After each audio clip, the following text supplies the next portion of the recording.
जय श्री कृष्ण। आज के कार्यक्रम का शुरुआत हम चतुर्श्लोकी भागवत से करेंगे। श्री भगवान उवाच अहमेवासमेवाग्रे नान्यद्यत्सदसत्परं पश्चादहं यदेतच्च यो वशिष्येत सोऽस्म्यहम् ऋतेर्थं यत् प्रतीयेत न प्रतीयेत चात्मनि तद्विद्यादात्मनो मायां यथा भासो यथा तमः यथा महान्ति भूतानि भूतेषु चावचिष्वनु प्रविष्टान्यप्रविष्टानि तथा तेषु न तेष्वहम् एतावदेव जिज्ञासं तत्त्वजिज्ञासुनात्मनः अन्वयव्यतिरेकाभ्यां यत् स्यात् सर्वत्र सर्वदा। धन्यवाद। जय Shri Krishna. Jai Shri Krishna. As today being the last day of Srimad Bhagavad Discourse, I would like to thank you all for being here and giving your time, dedication and everything. આજે ચેતનભાઈ દેસાઈનો જન્મદિવસ છે, so let us wish him a very happy birthday, probably. અને તમે ગુરુ we'll start with Ganesh Puja. That will be done by Rujita, Dipti and Kushan.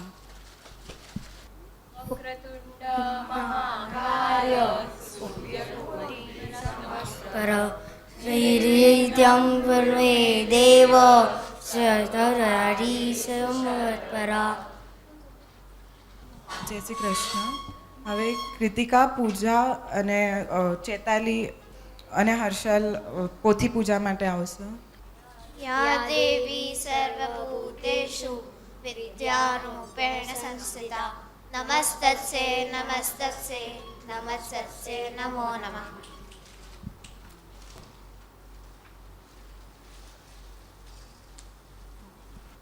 હવે વ્યાસ પૂજન માટે ચેતનભાઈ દેસાઈ આવશે અને આજે એમનો બર્થડે બી છે, તો ગુરુજી આગળથી આશીર્વાદ. બેન તમે આવો, દીપ્તિબેન સાથે આવો.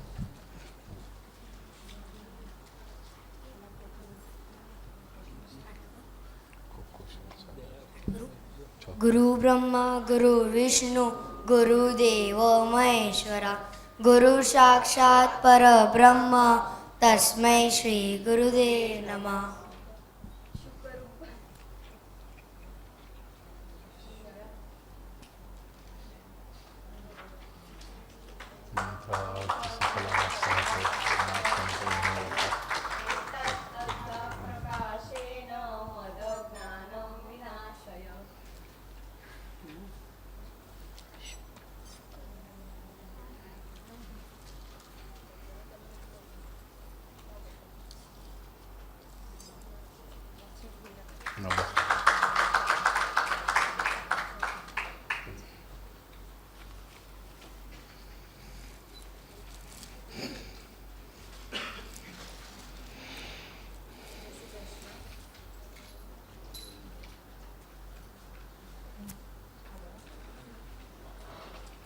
अनालिया चालू कर बेटा.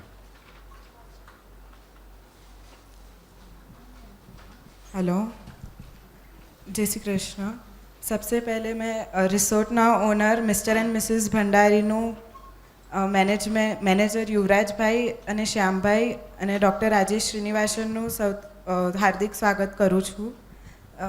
મિસ્ટર એન્ડ મિસિસ ભંડારીનું ખૂબ જ સહયોગ રહ્યું છે અને એમનો એટલો સપોર્ટ રહ્યો છે કે એના લીધે આ શિબિર એકદમ સફળ થઈ છે. તો એમનું હું ધન્યવાદ કરું છું અને ગુરુજી આગળથી અભિવાદન માટે હું એમને કહું છું કે સ્ટેજ પર આવીને એમનું અભિવાદન લે. હા.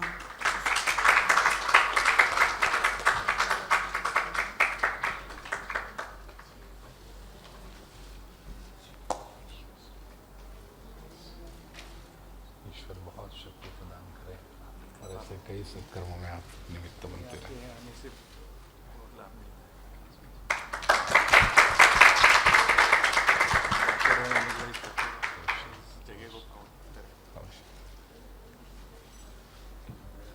हाँ एक मिनट भाई साहब, बहना एक मिनट।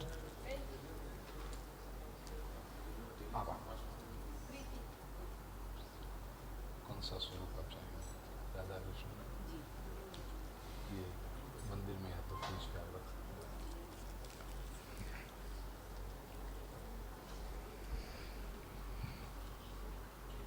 હવે હું ડૉક્ટર રાજેશ શ્રીનિવાસનને કહીશ કે ભાઈજી આગળથી અભિવાદન લે.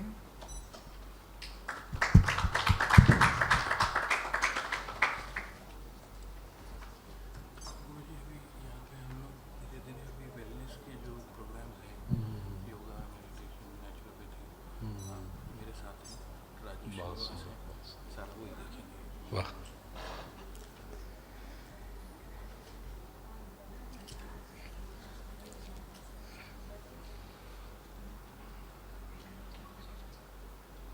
હવે મેનેજર યુવરાજભાઈને હું કહીશ કે આવીને ભાઈજી આગળથી અભિવાદન. યુવરાજભાઈ માટે એક વાત કહેવાની કે જ્યારે 2 મહિના પહેલાં આપણી ડેટ ફિક્સ થઈને ફોન કરેલો રિસોર્ટ માટે, તો એમણે એ જ કહ્યું કે જો ગુરુજી આવે છે તો ગમે તે ડેટ હશે, વેકેશન હશે, ગમે તે હશે, હું એરેન્જ કરી દઈશ, કે અમારા રિસોર્ટના વાઇબ્રેશન પણ એમને લીધે બહુ સૂટ થાય છે. અને આપણી પણ પહેલાં ઈચ્છા એ જ હોય છે કે જોયા રિસોર્ટ જ નામ આવી જાય છે પહેલાં. એટલે એમનો સાથ સહકાર છે, 3 દિવસથી પણ લગાતાર એ આપણી સેવામાં છે.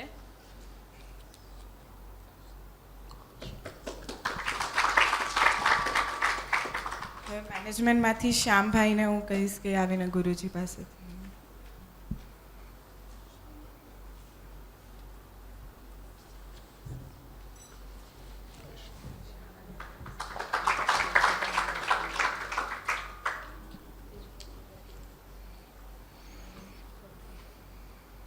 धन्यवाद. अभी शिविर में आने वाले सभी साधकों का खूब धन्यवाद. हम यहाँ आहूजा साउंड, अतुल वीडियो के बहुत आभारी है, तथा अनिल भाई जो सीडी और वो डीवीडी लेकर बैठे हैं, उनका भी हम खूब आभार मानते हैं. धन्यवाद.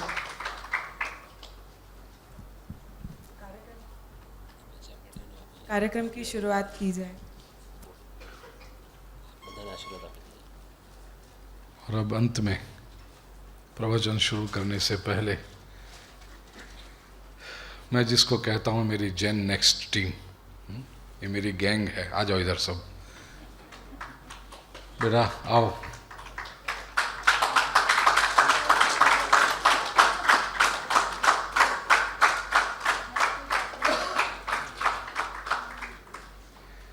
क्योंकि हम जो भी कर रहे हैं अल्टीमेटली इस जनरेशन के लिए कर रहे हैं. बड़े बुजुर्ग तो अब चाहे तो भी बिगड़ नहीं सकते, तो हमें जो भी करना है वो इन्हीं के लिए करना है. एंड इजंट इट वंडरफुल कि ये लोग शुरुआत हमारी रेखा बहन से की एमसी के रूप में, और अल्टीमेटली ये नई generation, it is such a wonderful change over, hand over in less than 3 days. और यही हम, हाँ શું કહે? યા લેસ દેન 24 hours. નજીક આવી જાઓ બધા, આ બાજુ આવી જાઓ, બંને બાજુ બધા આવી જાઓ.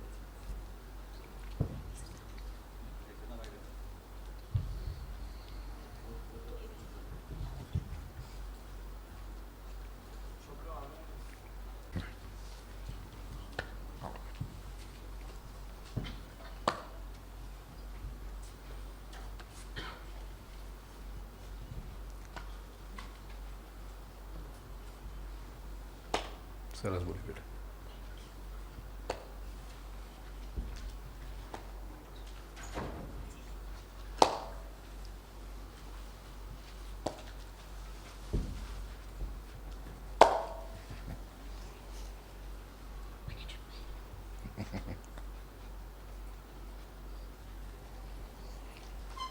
या कुन्देन्दुतुषारहारधवला या शुभ्रवस्त्रावृता या वीणावरदण्डमण्डितकरा या श्वेतपद्मासना या ब्रह्माच्युतशङ्करप्रभृतिभिर्देवैः सदा वन्दिता सा मां पातु सरस्वती भगवती निःशेषजाड्यापा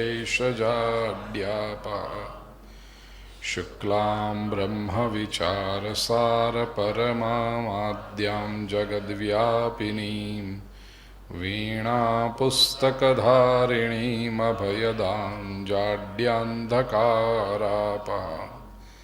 हस्ते स्फाटिकमालिकां विदधतीं पद्मासने संस्थितां वन्दे तां परमेश्वरीं भगवतीं बुद्धिप्रदां शारदां वसुदेवसुतं देवं कंसचाणूरमर्दनं देवकी परमानन्दं कृष्णं वन्दे जगद्गुरुं गुरुर्ब्रह्मा गुरुर्विष्णुः गुरुर्देवो महेश्वरः गुरुः साक्षात् परब्रह्म तस्मै श्रीगुरवे नमः।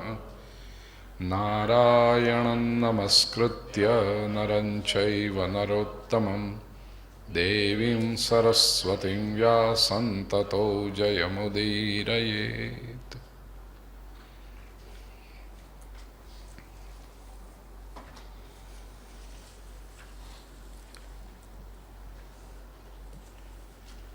श्रीमद् भागवत के महात्म्य का दर्शन हम कर रहे हैं और उसमें भी विशेष रूप से छठा अध्याय कल जो हमने शाम के सत्र में आरंभ किया कि कथा का आयोजन कैसे करना चाहिए, कौन से नियमों के साथ अगर कथा का श्रवण किया जाए तो सफल होता है, परिणाम लक्ष्य होता है। इस बात की चर्चा हम कर रहे हैं।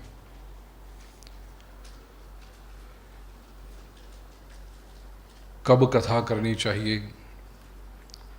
खर्च कितना होगा, ये सारी बातों की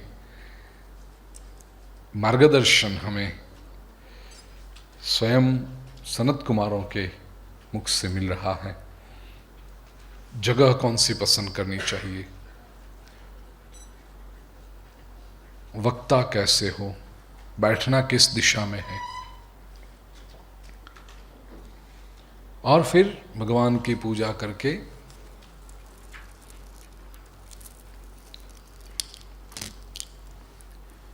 व्यासपीठ पर वक्ता को विराजमान करा के उनका पूजन करना है। छठे अध्याय का 33वां श्लोक हमने देखा था। शुकरूप प्रबोधज्ञ सर्वशास्त्र विशारद एतत् कथा प्रकाशेन मदज्ञानम विनाशय। उनके बाद तदग्रे नियम पश्चात कर्तव्य श्रेयसे मुदा। अब श्रोताओं के नियम क्या हैं, प्रसन्नतापूर्वक ये करने के लिए जो नियम है, नियमों को ग्रहण करना है और 7 दिन तक उनका पालन करना है। वर्णम पंच विप्राणम, 5 ब्राह्मणों का वर्ण करें। कथा में मिनिमम 5 ब्राह्मण साथ में रखें, कथा भंग निवृत्तये, कोई विघ्न उसमें ना आए इसके लिए। कर्तव्यम तैर्हरे जाप्यम द्वादशाक्षर विद्या, और ये 5 ब्राह्मणों का कर्तव्य है कि वो द्वादशाक्षर मंत्र का जप करते रहें निरंतर। ओम नमो भगवते वासुदेवाय, ओम नमो भगवते वासुदेवाय, ये मंत्र का जप करते रहें। ब्राह्मणों का पूजन करें, कीर्तन के लिए जो बैठे हैं उनका स्वागत करें, उनका भी पूजन करें, और फिर स्वयं आसनम आविशेत, जो मुख्य मनोरथी है वो अपने आसन पर विराजमान हो जाए। कथा कैसे सुननी है, 37वां श्लोक, एक एक चरण देखिए। लोकवित्त धनागार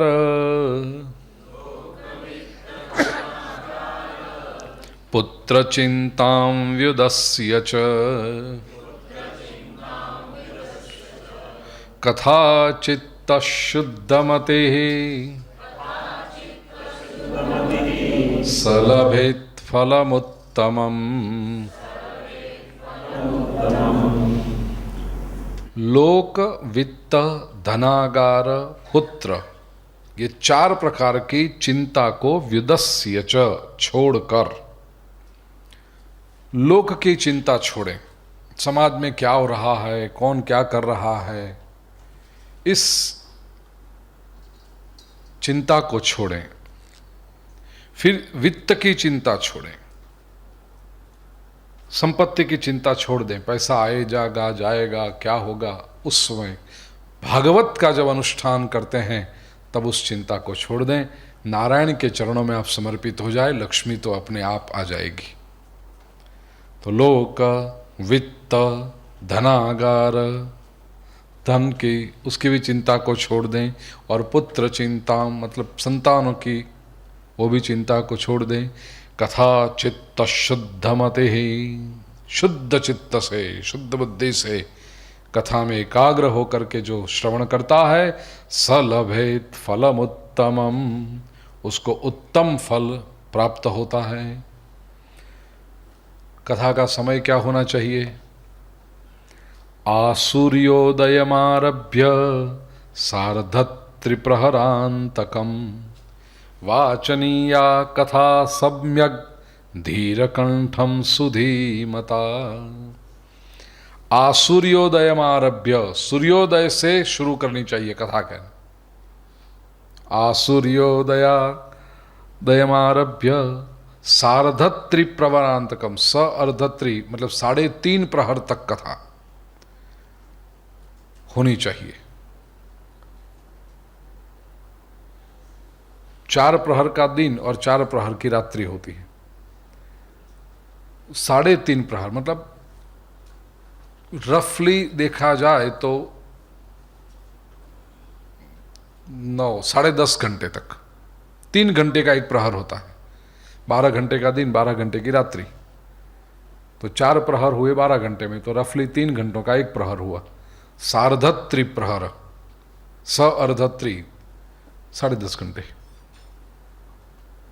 सूर्योदय से शुरू करके 10.5 घंटे तक कथा, मतलब 6 बजे सूर्योदय हो तो 6 बजे से शुरू करके शाम के 4:30 बजे तक कथा होनी चाहिए। वाचनीया कथा सम्यक। अगली कथा सूर्योदय से शुरू करें।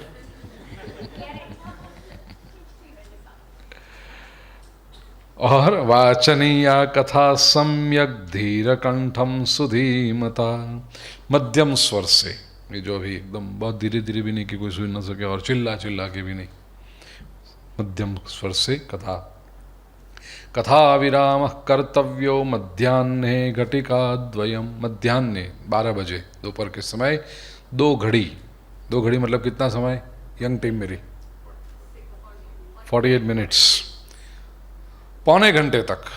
मध्याह्ने घटिका द्वयम, क्या नाम है? इंडल्जेंस। कहाँ आप लोग भोजन कहाँ करते हो? गार्डनिया में। तो वहाँ जो कुछ पड़ा होगा वो उसको भी न्याय देना पड़ता है ना, इतनी मेहनत करके बनाते हैं फिर, तो उसके लिए पौना घंटा। मध्याह्ने घटिका द्वयम, 2 घड़ी के लिए, मतलब पौने घंटे में जाकर के भोजन करके वापस आ जाओ। अब तत्कथा मनुकार्यम वही, और उस समय भी मध्याह्ने घटिका द्वयम केवल भोजन के लिए नहीं है, तो कीर्तनम वैष्णवैस्तदा।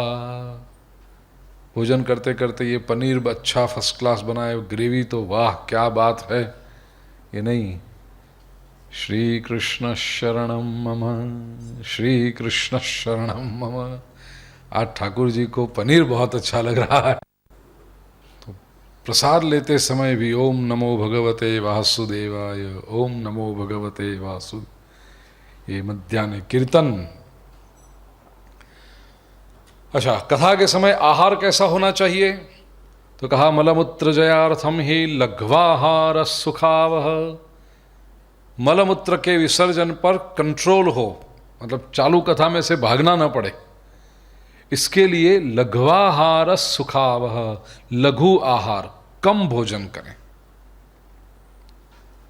हविष्यान्नेन कर्तव्यो एकवारम कथार्थिना, जिसको कथा एकाग्रता से सुननी है वो एक बार हविष्यन, हविष्यन मतलब सादा भोजन, रोटी और मूंग। ऐसे कई लोग अधिक महीना जब पूरा हो ना, कोई पूरा महीना केवल रोटी और मूंग खाते हैं, ऐसा कुछ सादा आहार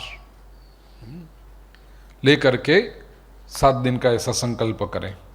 उपोष्य सप्तरात्रम वै शक्तिच्छेद शृणुयात् तदा, अगर शक्ति हो, इतना मन पर कंट्रोल हो और शरीर की भी शक्ति हो तो 7 दिन तक उपोष्य, उपवास करके कथा का श्रवण करें, टोटल फास्टिंग। लेकिन जो देखो स्पष्ट लिखा, हमारे शास्त्रकार बड़े रैशनल हैं, वो कहना ये चाहते हैं कि कथा श्रवण महत्व का है, आप क्या खाते हो क्या नहीं खाते हो महत्वपूर्ण नहीं है। इसलिए लिखा कि शक्ति चेत, अगर शक्ति है, if you can manage it, तो चलो। अब देखिए कैसे ऐसे एक देते गए ऑप्शंस। शक्ति अगर है तो उपवास करो, नहीं है तो घृतपानम, घी पी के कथा सुनो। Let me see your expressions. अब वो जमाने में करते होंगे लोग, आज तो कोई आप इमेजिन भी नहीं कर सकते कि कोई आदमी पे एक ग्लास भर के घी पी जाए, लेकिन उस जमाने में करते होंगे। इसलिए घी पी करके कथा सुनो। अब आपड़े बधा कोरी रोटली खावा वाला, तो चलो घी पी के, नहीं तो पयः पानम, घी पीकर न हो सके तो दूध पीकर, घृतपानम पयः पानम कृत्वा वै शृणुयात् सुखम, सुखपूर्वक कथा का श्रवण कर सके वो महत्वपूर्ण है। फलाहारेण वा भाव्यम एक भुक्तेन वा पुनः, दूध पीकर भी न हो सके तो फलाहार, ये फलाहार शब्द है, ध्यान रखना, फराळ नहीं है। फलाहार, फल का आहार, फ्रूट्स लेकर, एंड फ्रूट्स मीन्स फ्रूट्स। फिर उसमें साबूदाना वड़ा नहीं आता है या साबूदाने की खिचड़ी नहीं आती है, कुटीना डाराना ढोकळा एमां न आवे, फराળી दही वड़ा न आवे। फलाहार मतलब फलाहार, फलाहारेण, और वो भी ना हो सके तो एक भुक्तेन वा पुनः, एक समय का भोजन करके करो। सुख साध्यम भवेद यत्तु कर्तव्यम श्रवणाय तत्, जो भी सुख से हो सके, जो नियम सरलता से अच्छी तरह से जिसका पालन हो सके वो नियम। कई बार मैंने देखा है कि लोग एकदम कथा के शुरुआत में जो एकदम चार्ज होते हैं ना, ये करेंगे, ऐसा करेंगे, वो करेंगे, उसमें कथा श्रवण का महत्व होता नहीं, ये करेंगे, ये नाटक लगाएंगे, ऐसा करेंगे। और उसमें किसी को बड़े बुजुर्ग जो परिवार में होते हैं वो कहते हैं बस इस बार तो उपवास ही करना है। घर के सब लोग कहते हैं कि माँ जी आप रहने दो, डॉक्टर ने मना किया है, आप उपवास नहीं, नहीं नहीं कुछ भी हो जाए उपवास ही करना है। और जिद पे आ जाती हैं, जितना लोग दूसरे ना कहते उतना अधिक वो जिद पे आती हैं। चौथे दिन फिर तबीयत बिगड़ती है, 5वें दिन हॉस्पिटल में बाटला सलाइन चढ़ाना पड़ता है क्योंकि वीकनेस इतनी आ जाती है। अब कथा श्रवण रह गई, माँ जी खुद भी कथा श्रवण न कर पाई, घर के लोग भी, वो 3 लोग माँ जी के पीछे बिजी हो गए। अब तो एक क्या लाभ इसका हुआ? कथा श्रवण महत्व की थी का या भूखे रहना महत्व का था? देखिए, बहुत मैं हमेशा कहता हूं कि अपने जो शास्त्रकार हैं इतने रैशनल हैं। ये पूरी घटना में महत्वपूर्ण बात क्या है? कथा श्रवण। तो भोजन का ये प्रकार भी बताया, वो इसलिए बताया कि कथा श्रवण में उपयोगी हो। ये कम आहार भी इसलिए कहते हैं कि अगर बहुत ज्यादा खाओगे तो बार बार बाथरूम जाने के लिए कहा ना कि मलमूत्र जयार्थम, उधर डिस्टर्ब हो जाएगा आपको, वो अक्सर विजय नहीं करोगे, इसलिए भोजन का नियम बताया है। देखिए 43rd श्लोक टिक मार्क करके रखना, स्पष्ट लिखा, एक चरण देखिए। भोजनंतु वरम मन्ये कथा श्रवण कारकम नोपवासो वरः प्रोक्तः कथा विघ्न करो यदि भोजनम तु वरम मन्ये। भोजन अच्छा है, वर मतलब श्रेष्ठ है, इट इज गुड। कथा श्रवण कारकम, जो भोजन तुम्हें कथा श्रवण में मदद करे, ठीक से शांति से तुम्हें कथा श्रवण करे। नहीं तो खाया पिया कुछ नहीं और भूख है, कथा में जो आता है वर्णन आता है और कन्हैया ने मक्खन चुराया, उसको लगता है मैं जाके पिज्जा कब चुराऊं अभी क्योंकि भोजन ही नहीं किया तो उसका दिल वहां ही जाएगा। ये नहीं, भोजनम तो वरम मन्ये कथा श्रवण कारकम, कथा श्रवण में सहायता हो ऐसा भोजन अच्छा है। नोपवासो वरः प्रोक्त, इतना स्पष्ट कौन कहेगा आपको। उपवासो वर न प्रोक्त, नोपवासो मतलब न उपवास, अच्छा नहीं है। कथा विघ्न करो यदि अगर वो उपवास करके कथा में विघ्न होता हो तो वो उपवास भी अच्छा नहीं है। याद रखना, ये तो कथा श्रवण की बात है, ओवरऑल भक्ति की बात करो। आपका भगवान के साथ संबंध जो हो वो महत्वपूर्ण है, ये आजू बाजू का पेरेफर्नेलिया महत्व का नहीं है। उपवासो वरः प्रोक्तः कथा विघ्न करो यदि, अगर कथा में विघ्न होता है तो उपवास भी ठीक नहीं है, इतनी स्पष्ट बात। फिर 44वें श्लोक से कहते हैं सनत कुमार, सप्ताह व्रतिनाम पुंसाम नियमा शृणु नारद। हे नारद, अभी जो सप्ताह व्रती है, व्रत लेकर के जो भागवत सप्ताह सुनने बैठते हैं, उनके नियम क्या हैं।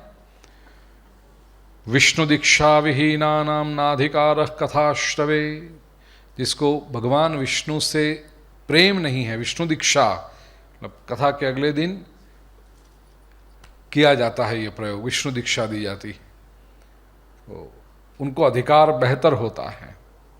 जो पूरी कथा एक ध्यान से सुनना चाहते हो वो विष्णु दीक्षा लेकर के कथा का श्रवण करें। ब्रह्मचर्य मधस्सुप्ति ही, 3-4 महत्वपूर्ण नियम कहे हैं, ब्रह्मचर्य का पालन करें। ब्रह्मचर्य का एक तो सांसारिक अर्थ हम सब समझते हैं, और उससे आगे जो ब्रह्मचर्य का अर्थ है ब्रह्म में विचरण। आप शरीर से क्या करते हो वो इतना महत्वपूर्ण नहीं है जितना आप मन से क्या करते हो। मन में भगवान का चिंतन करें। तो ब्रह्मचर्यम अधस्सुप्ति ही, अधशयन करें, जमीन पर सोए। अब मेरी ये वेदना है, एक मैं ये पालन करना चाहता हूं, अधस्सुप्ति, लोग करने नहीं देते, तो ये मेरी शिकायत है। मैं कहीं भी जाऊँ मैं कहता हूँ कि मेरे कमरे में कोई बेड रखो ही मत, वो अच्छे से अच्छा बेड ला के रखते हैं। मतलब मेरा कमरा ऐसा रखो जहाँ बेड होगा तो भी निकाल दो बाहर। अधशयन, जमीन पे सोना कथा के दौरान। बाकी सब नियमों का पालन करता हूँ, भगवत कथा जब चल रही हो तब, 7 दिन का जब अनुष्ठान हो तब, भगवान की कृपा से पिछले 25-30 वर्षों जब से कथा हो रही है तब से ये नियमों का पालन हो रहा है। लेकिन ये अधस्सुप्ति मैं कबूल करता हूँ यहाँ पर कि मैं चाहते हुए भी मुझे लोग नहीं करने देते। कई बार तो संभव नहीं होता कि वो रूम का बेड निकाल के रखें कहाँ फिर दूसरी जगह पे, लेकिन अधस्सुप्ति। तो ब्रह्मचर्यम अधस्सुप्ति, पिछले 1-1.5 साल से भगवान की कृपा है, अधस्सुप्ति। जब बंबई में कथा हो तो अधस्सुप्ति होती है। पत्रावल्यांच भोजनम, कृपा गणियन ठाकुर जी ने भी, पत्रावल्यांच भोजनम, भोजन पत्रावली में करें। मूल हेतु इसका यह है कि दूसरे के द्वारा जो इस्तेमाल किए गए हैं उन पात्रों में भोजन न करें। या तो आपकी स्पेशल अलग थाली बाटी हो जिसमें दूसरा कोई भोजन न करता हो वो रखें, या तो पत्रावली, मोस्ट हाइजीनिक। एक बार भोजन किया, विसर्जन कर दिया। याद आवे बेटा, सूरतनी कथा है पत्रावल्याम च भोजनम, क्योंकि उसमें भी लोग इतना वो करते हैं, नहीं नहीं नहीं नहीं, चांदी के बर्तन, नहीं नहीं नहीं। मैं कहता हूँ नहीं चाहिए, मुझे पत्रावली दो। उनका प्रेम इतना होता है। तो पत्रावल्यांच भोजनम, उसमें भोजन करें पत्रावली में। कथा समाप्तौ भुक्तिंच कुर्यान नित्यम कथाव्रती। जो व्रत लेकर के कथा सुनने बैठे हो सके तो ऐसा नियम रखें कि कथा पूरी हो जाने के बाद भोजन करें। दिन भर फ्रूट, दूध ये सब लेकर के, या तो एक भुक्ति जो हविष्यान्न कहा था, रोटी और मूंग, शाम को फिर कथा पूरी हो जाने के बाद भोजन ये रखें। कुछ बातें भोजन में नहीं लेनी है कथा के दौरान, ये भी प्योरली ऑन हेल्थ ग्राउंड्स, दूसरा कुछ कारण नहीं है उसमें। द्विदलम, जो द्विदल अनाज मतलब pulses, you must most pulses जो द्विदल होते हैं कथा के दौरान वो अवॉइड करें। मधु, शहद न लें, हनी। तैलम, तेल का इस्तेमाल, क्योंकि ये तेल है ना आवाज़ को बहुत तकलीफ करता है, इसलिए हो सके उतना कम, या तो न लें तो बहुत अच्छा है कथा के दौरान। द्विदलम, मधु, तैलम च गरिष्ठान्नम। गरिष्ठ मतलब भारी अनाज, हैवी फूड, क्या कहते हैं, तला हुआ, डीप फ्राइड, बड़ी बड़ी मिठाइयाँ भारी वाली, ये सब।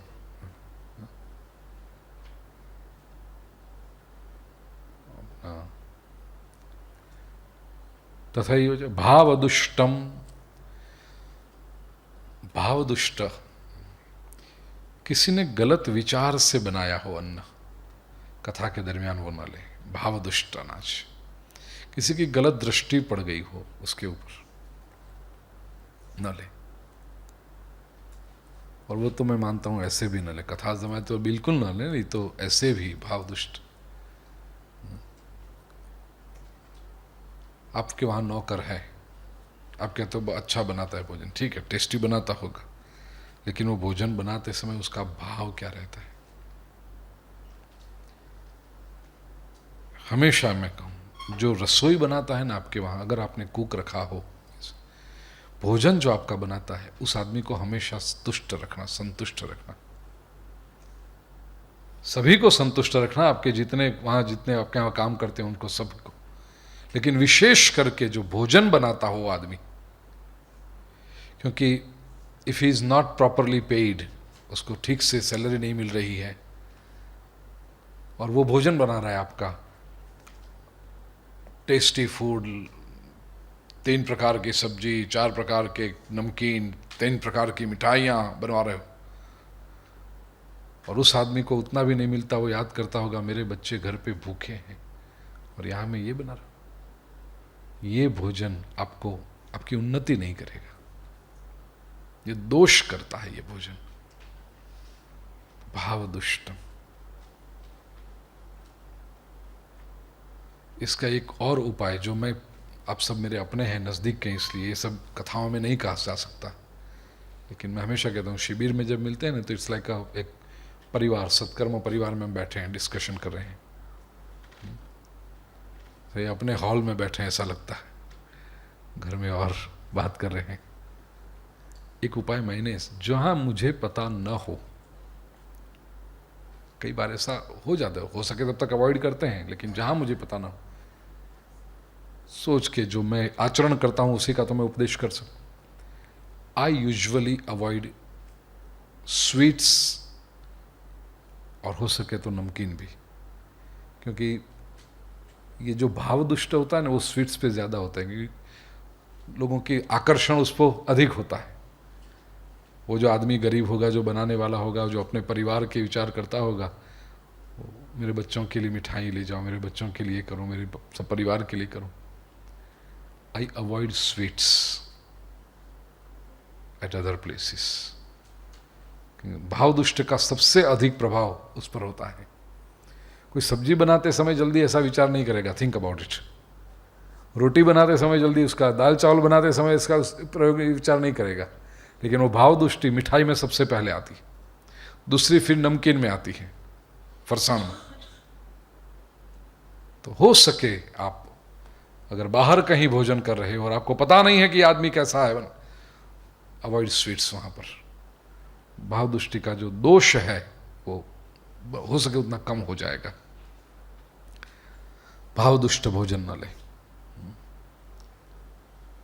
पर्यूषितम, वासी भोजन, जिसके ऊपर से एक रात बीत चुकी है, सुबह का पकाया हुआ रात को या रात का पकाया हुआ दूसरे दिन। भारत में अपने यहाँ ये संभव है, लेकिन परदेश में तो महीने महीने का भोजन करते हैं। मतलब पर्यूषितम ही होता है, इतना जितना हो सके। विदेश यात्रा जब होती है, और वहाँ का क्लाइमेट भी ऐसा है, सपोर्ट करता है। अपने यहाँ तो 3-4 दिन से ज़्यादा आप रख नहीं सकते कोई भी भोजन को, वहाँ तो 6-6 महीना तक रखते हैं। रोटली वो 6 महीना नहीं रखे।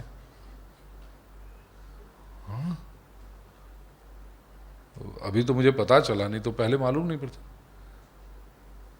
घर में प्रसंग है, घर में रहने के लिए गुरुजी आने वाले हैं, तो नौकर भी नहीं वहाँ पर। तो 4-5 सहेलियों को, फ्रेंड्स को, सबको बुला के पूरा हफ्ते भर का राम कथा हो तो 9-10 दिन का खाना बना के डीप फ्रीज। और मुझे आश्चर्य होता था, कथा से लौटे 5-7 मिनट मुझे संध्या का लगे, उसमें तो कहते हैं चलो गुरुजी भोजन तैयार। मतलब काई रसोड़ा में खखड़ाट थयो नहीं, कशु थे नहीं, और सब आइटम भोजन में पूरी, जैसे 3-4 सब्जियां, रोटी, ये सब। ये हुआ कैसे? शुरुआत में ऐसा सोचा कि दोपहर को जब मैं विश्राम करता था तब बना लिया होगा इन लोगों ने, लेकिन फिर कथा का जब टुवर्ड्स एंड आता है ना, चौथे दिन कन्हैया का जन्म होता है ना, फिर इतनी दौड़ धूप बना देता है वो पधरामणी के लिए, इधर उधर। तो मुश्किल से 3 बजे लौटते हैं पधरामणी में से, आधा घंटा भोजन किया, उसमें तो चलो 4 बजे अब कथा के लिए निकलना है, क्योंकि 1 घंटा दूर कथा स्थल है वापस। और वो साथ में रहते हैं। और रात को 10 बजे जब घर पे पहुंचे तो चलो गुरुजी तैयार। मतलब करियो क्या थी थे? फिर राज खुलता है। जो साथ में कोई आते हैं ना नजदीक वाले, उनको पूछता हूँ ये कैसे कर लेते हैं? अरे भाई તમને ખોટું ન લાગે તો કહીએ શું, આ બધું અઠવાડિયા પહેલાથી બનાવી દાટ્યું છે। फिर मैं कहता हूँ एक काम करो, इतनी सारी आइटम बनाने की कोई ज़रूरत नहीं, मैं तो गांव का आदमी हूँ, भाखरीन शाक आपो पर ताजू बनावीने आपो। उसी समय सब्जी बना दो और भाखरी જોઈએ के लिए 2, बहु तो 3 तुरंत बना के दे दो, और गुड़ होगा साथ में, बहुत हो गया। पर्यूषितम अन्न न ले, वासी भोजन न करें।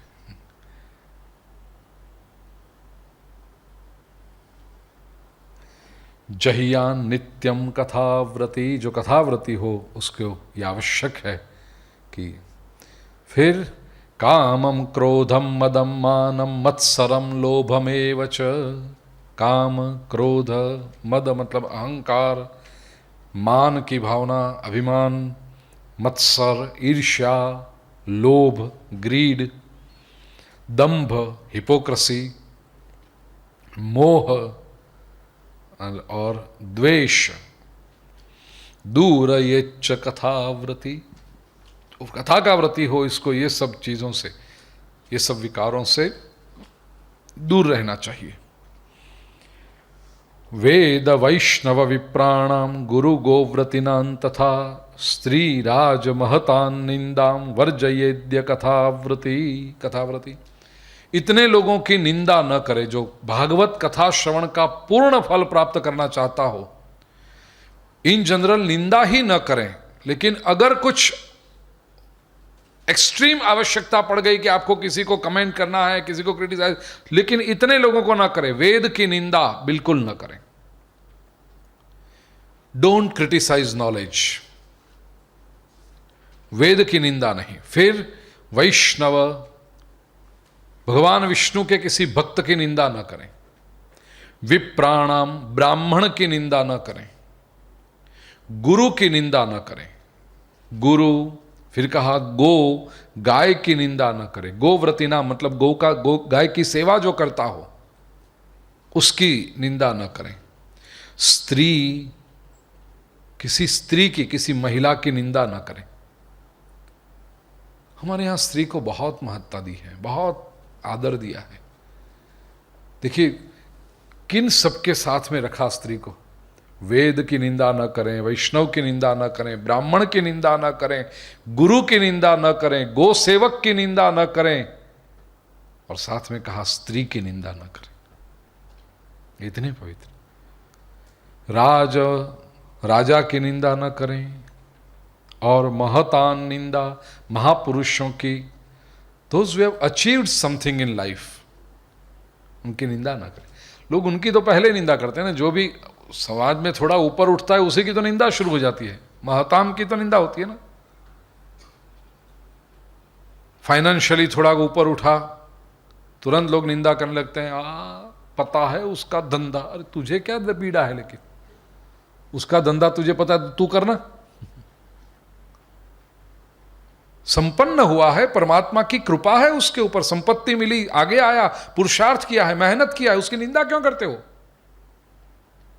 तो संपत्ति के रूप में थोड़ा आगे उठा, लोग निंदा शुरू कर देते हैं। समाज में थोड़ी प्रतिष्ठा मिलने लगी, लोग निंदा शुरू करने लगते हैं। मत करना। महताम निंदा वर्जयेद्य कथावृति, कथावृति को इनकी निंदा नहीं करनी चाहिए। कुछ लोगों के साथ संभाषण नहीं करना चाहिए। ऐसा लिखा है कि 7 दिन के दौरान इतने लोगों के साथ बातें न करें। उसमें पहला कहा रजस्वला, अर्थ आप समझते हैं, जो रजस्वला नारी हो उसके साथ बात न करें। अंत्यज, म्लेच्छ, पतित, व्रात्यकई तथा। अंत्यज है मतलब जिसके आचार विचार अच्छे नहीं हैं, म्लेच्छ है जो गंदा रहता है, पतित है दुष्कर्म करता है वो, और व्रात्यकई ऐसा ब्राह्मण जो गायत्री का जप नहीं करता, वो शास्त्र को केवल पैसे कमाने का साधन समझ के बैठा है, व्रात्यक है वो। तो उसके साथ बात भी न करें। द्विजद द्विद वेदवाह्यश्च, और वेद को न मानने वाले जो लोग हैं, those who don't believe in Vedas, उनके साथ बात भी न करें। न वदेद्य कथावृति, सत्यम, शौचम, दयाम, मौनम, आर्जवम, विनयन तथा। इतने गुणों का पालन करें, सत्य का पालन करें, शौच पवित्रता का पालन करें, दया का भाव रखें, हो सके उतने मौन रहें। 7 दिन की जब कथा सुनते हो ना, उसका पूर्ण फल अगर चाहिए तो 7 दिन तक मौन रखना। आवश्यक न हो तो बोलो ही मत। मौनम, आर्जवम, सरलता रखो, विनय भाव से। वो 7 दिन में हाथ बस ऐसे जोड़े सभी के सामने, विनयता से करो। उदार मानसम, मन को उदार रखें। तद्वदेवं कुर्यात कथाव्रति। फिर जो भी दरिद्र है, क्षय रोगी है, भाग्य विहीन है, पापी है, और अनपत्य संतान नहीं है जिसको, मोक्ष काम, जिसको मोक्ष की अपेक्षा है, ये लोग भी सब ये कथा का श्रवण करें। अपुष्पा, जो मर्यादा से कहता हूं, अपुष्पा नारी उसको कहते हैं जिसका रजोदर्शन रुक गया हो बहुत कम उम्र में, 45 के आसपास मेनापॉज आता है, तब तो समझते हैं कि भाई बायोलॉजिकल प्रोसेस है, वो पूरा हो गया 45 तब उसकी आवाज़ भाई। लेकिन कई बार ऐसा होता है कि कम उम्र में रजोदर्शन बंद हो जाता है, उसको संस्कृत में और आयुर्वेद में अपुष्पा कहते हैं। अपुष्पा, फिर कहा काकवंध्या, जिसकी एक ही संतान हो। ओ काकवंध्या च वंध्या, बिल्कुल संतान न हो। मृतार्भका, अर्भक मतलब बालक, मृत। कई बार ऐसा होता है कि बच्चे को जन्म देती है लेकिन मरा हुआ बच्चा होता है, मृतार्भका। स्रवद गर्भा, जिसको बार बार गर्भ स्रव हो जाता हो, गर्भ टिकता ना हो, किसी न किसी कारण से प्रेगनेंसी टर्मिनेट करनी पड़ती हो। चया नारी, ऐसी जो नारी हो, तया श्राव्या प्रयत्नतः, ऐसी महिलाएं अगर भागवत की कथा को एकाग्रता से और नियम पूर्वक श्रवण करें तो उनकी ये सारी समस्याएं दूर हो जाती, ये तकलीफ दूर हो जाती है। एतेषु विधिना श्रावे तदक्षयतरम भवेत, कहा ना एतेषु, मतलब इन लोगों को अगर विधि पूर्वक श्रवण करें तो ये सारी समस्याएं क्षयतरम, क्षय हो जाती है, नष्ट हो जाती है। अत्युत्तमा कथा दिव्या कोटि यज्ञ फल प्रभा, ये कथा दिव्य है, कोटि यज्ञ, 1 करोड़ यज्ञ का फल देती है कथा। और ये कथा पूरी जब हो जाए तब फलाकांक्षी भी, जो कुछ सकाम भाव से कथा का आयोजन कर रहे हो, वे लोग जन्माष्टमी व्रतमिवं कर्तव्यम व्रतविधिम उद्यापनमथाचरेत, कथा का उद्यापन, कथा की पूर्णाहुति जैसे जन्माष्टमी व्रत का उद्यापन करते हो ऐसे उत्साह से करनी चाहिए। लेकिन जो अकिंचन है, मतलब निष्काम भाव से जिन्हें केवल सत्संग के हेतु से भागवत कथा का आयोजन किया है, वह प्रायो नोद्यापनाग्रह, उनके लिए उद्यापन का आग्रह नहीं है। वो भव्य उद्यापन नहीं करेंगे तो चलेगा, क्योंकि निष्काम भाव से केवल सत्संग के लिए उन्होंने किया है। श्रवणे नैव पूतास्ते निष्कामा वैष्णवायतः, जो निष्काम वैष्णव हैं, those who listen to Bhagavat without any expectation, वो तो श्रवणे नैव पूता, केवल सुनकर ही पवित्र हो जाते हैं। उनको फिर आजू बाजू की कोई भी दूसरी विधि ये करने की जरूरत है ही नहीं। एवं नगाह यज्ञेस्मिन् समाप्ते श्रोतृभिस्तदा, अगर संसारी व्यक्ति हो तो कथा पूरी होने पर दूसरे दिन या तो कथा पूरी हो जाने पर यज्ञ करें। और पुस्तकस्य च वक्तुश्च पूजा कार्यातिभक्तितः, अति भक्ति से ग्रंथ का और वक्ता का पूजन करें। प्रसाद तुलसी माला श्रोतृभ्यश्चाथ दीयताम, सब श्रोताओं को प्रसाद अर्पण करें और तुलसी माला उनको अर्पण करें।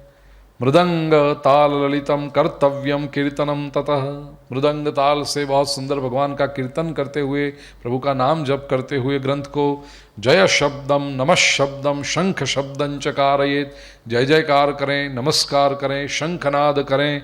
और विप्रेभ्यो याचकेभ्यश्च वित्तमन्नं च दीयताम, ब्राह्मणों को और जो भी कोई वहाँ पर अपेक्षा लेकर आए उन सबको अन्न दो और वित्तम मतलब संपत्ति दक्षिणा दो करके उनको प्रसन्न करो। विरक्तश्चेद भवेत् श्रोता गीता वाच्या परे हनि, गृहस्थश्चेत तदा होमः कर्तव्य कर्म शांते, अगर कथा का आयोजक गृहस्थाश्रमी है तो वह आवश्यक है कि कथा पूरी होने पर यज्ञ करें, होम करें। और विरक्त होगा कोई सन्यासी, कोई महात्मा, कोई निष्काम होगा तो फिर यज्ञ करने की आवश्यकता नहीं है, केवल गीता पाठ, गीता वाच्या परे हनि, केवल गीता का पाठ कराए। हवन अगर करना है तो दशम स्कंद का हवन हो सकता है, एक एक श्लोक, 90 अध्याय हैं दशम स्कंद के, एक एक श्लोक से आहुति दें, एक एक श्लोक बोल करके स्वाहा स्वाहा।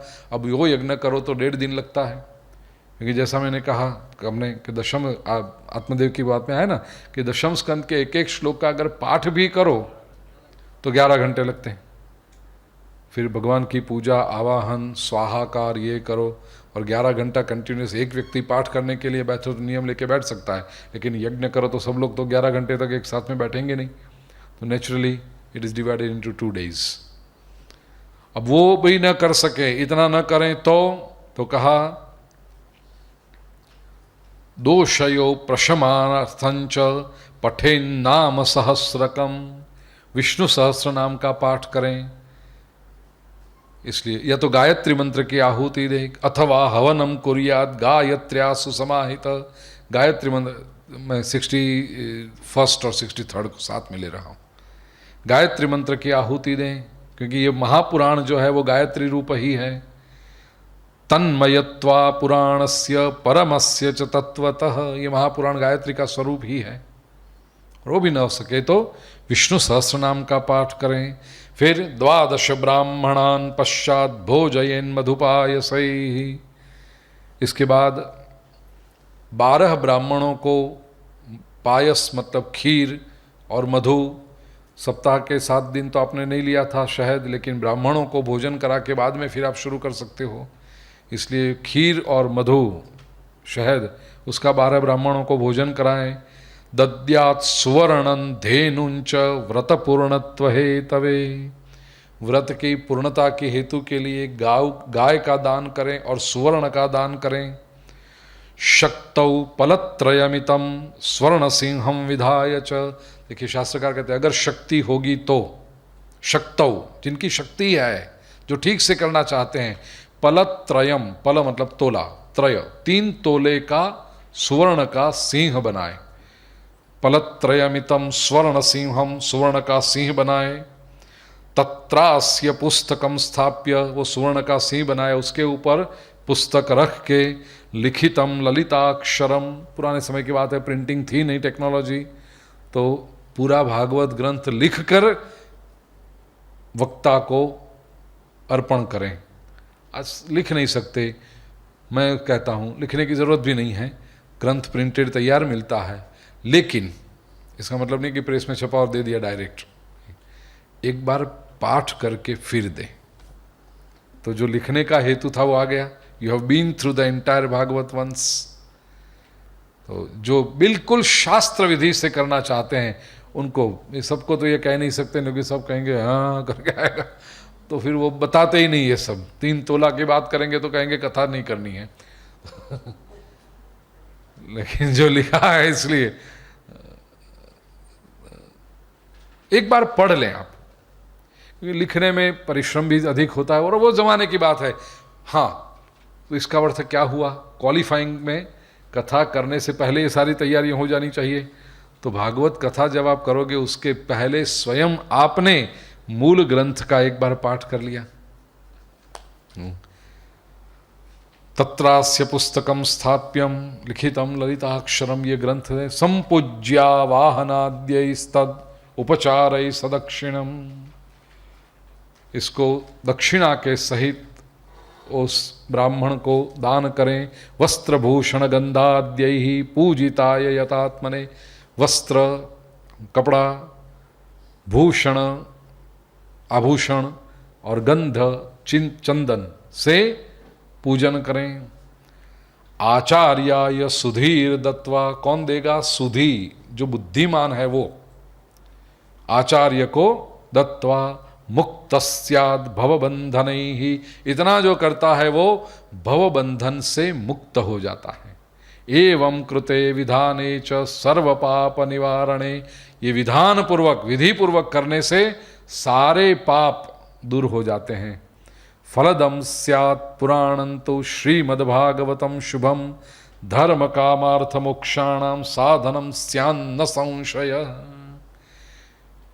धर्म अर्थ काम और मोक्ष ये चारों श्रीमद्भागवत प्रदान करते हैं और ये चारों की प्राप्ति का श्रेष्ठ साधन है। न संशय, there is no doubt about it, इसमें और कोई संशय नहीं है।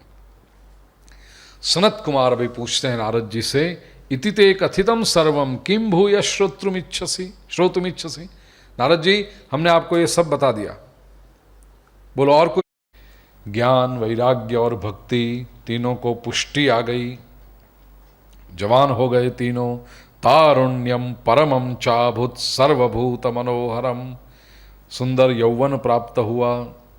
नारदश्च कृतार्थो भूत सिद्धे स्वीये मनोरथे, नारद जी ने जो एक संकल्प किया था कि भक्ति के कष्ट मैं दूर करूंगा, पहले और दूसरे अध्याय में जो बात आई थी, वो अपना मनोरथ था। नारद जी का मनोरथ सिद्ध हो गया, पूर्ण हो गया, तो नारद जी भी बड़े प्रसन्न हो गए, कृतार्थ हो गए, धनधन्य हो गए, कृतकृत्य हो गए। पुलकीकृत सर्वांग परमानंद समृत, इतना आनंद हुआ उनको, उनके सारे अंग पुलकित होने लगे। एवं कथाम समाकर्ण्य नारदो भगवत प्रिय प्रेम गदगद्या वाचा तानुवाच कृतांजलि। प्रेम से गदगद होकर के नारद जी नम्र वाणी में कहने लगे, बहुत सुंदर श्लोक 75वां, एक चरण लीजिए, क्योंकि हमारा भाई 3 सत्र के बाद जब महात्म्य की पूर्णाहुति पर जा रहे हैं, महात्म्य के भी तो ग्रंथ तो बाकी है, लेकिन महात्म्य को जब विराम देने जा रहे हैं तब धन्योस्मि अनुगृहीतोस्मि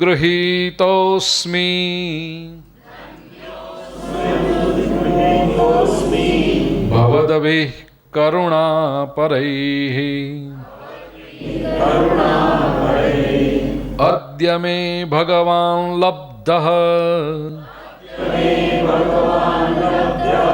सर्वपापहरो हरिः। धन्योस्मि, नारद जी सनत कुमारों से कहते हैं मैं धन्य हो गया। अनुग्रहीतोस्मि, आई एम ऑब्लाइज, अनुग्रह हुआ, आपकी बहुत बड़ी कृपा हुई। ये शब्द भी ध्यान रखना, जब मैं से संस्कृत सिखा रहा हूँ ना साथ, कोई महापुरुष कोई संत आपके घर पे आए और जब विदा लेते हो या तो आप उनसे विदा लेते हो तो धन्योस्मि अनुग्रहीतोस्मि। चलो मिलेंगे बाद में, वो संसारी लोगों को कहना, लेकिन महापुरुष को जब मिलकर आप अलग हो, धन्योस्मि, मैं धन्य हुआ आपसे मिलकर। अनुग्रहीतोस्मि, आई एम ऑब्लाइज्ड, कृपा हुई। भवद्भिः करुणा परैहि, आपने बहुत बड़ी करुणा की मुझ पर। अद्य में भगवान लब्धः, आज तो मुझे भगवान मिल गए। सर्व पाप हरो हरिः, सारे पाप को दूर करने वाले स्वयं भगवान से आपने मुझे परिचय करा दिया, भगवान से मिला दिया। श्रवणम सर्वधर्मेभ्यो वरम मन्ये तपोधना, हे तपोधन, मैं मतलब सनत कुमारों से कहते हैं तप ही जिनका धन है वो तपोधना, मैं धन्य हुआ। अनुग्रहीतोस्मि,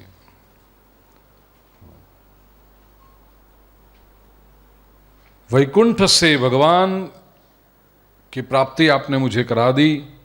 सुत जी वर्णन करते हैं कि यह जब हो रहा था, एवं ब्रुवति वै तत्र नारदे वैष्णवोत्तमे, नारद जी जब ऐसा वर्णन कर रहे थे, धन्यवाद कर रहे थे सनत कुमारों का, उतने में परिभ्रमण समायातः शुको योगेश्वरस्तदा, घूमते हुए वहाँ पर योगेश्वर शुकदेव जी, शुकदेव जी के लिए शब्द लिया योगेश्वर, योगेश्वर शुकदेव जी वहाँ पर पहुँचे। तत्राययौ षोडशवार्षिकस्तदा व्यासात्मजो ज्ञानमहाब्धिचन्द्रमा, कथावसाने निजलाभपूर्णः प्रेम्णा पठन् भागवतं शनैः शनैः। वहाँ शुकदेव जी आए, कैसे थे? षोडश वार्षिकस्तदा, 16 वर्ष की उनकी उम्र। व्यासात्मजः, व्यास जी के पुत्र हैं। ज्ञान महाब्धि चंद्रमा, ज्ञान रूपी महासागर में से जैसे चंद्र बाहर निकल रहा हो, या तो हमारे यहाँ जो कल्पना है ना कि पूर्णिमा का चंद्र हो, उसकी इतनी शक्ति है, वो इतनी प्रेरणा देता है कि समंदर में भी भरती आने लगती है, ज्वार बड़ा वो हाई टाइड आने लगती है, वो चंद्र की वजह से। ऐसे शुकदेव जी मानो चंद्र हैं जो ज्ञान के महासागर को बढ़ाते हैं, उसमें वो करते हैं। ज्ञान महाब्धि चंद्रमा, कथावसाने, वो कथा जब पूरी हो रही थी उस समय पहुंचे। निजलाभ पूर्ण, कोई किसी से कुछ अपेक्षा ही नहीं है। निजलाभ पूर्ण प्रेमणा पठन भागवतं शनैः शनैः, प्रेम पूर्वक भागवत का पाठ करते हुए, कैसे?